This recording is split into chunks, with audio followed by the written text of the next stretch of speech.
भाईजान मैच खेलना है ते मैच खेलते खेलते कोल्ड लाते रहने गर्मी ना सही करिए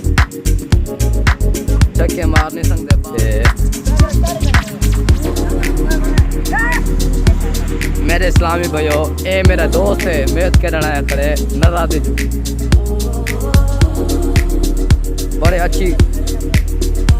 बड़ी अच्छी चक्के चौके मरने बड़े अच्छे अच्छे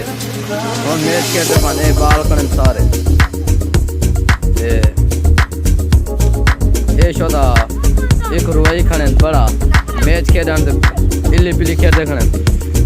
बड़े चक्के चौके मरने खने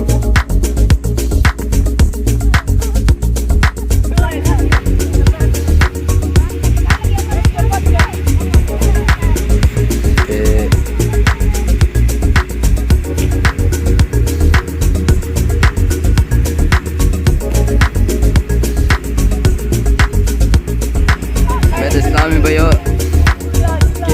के सवेर 12-1 बजे का टाइम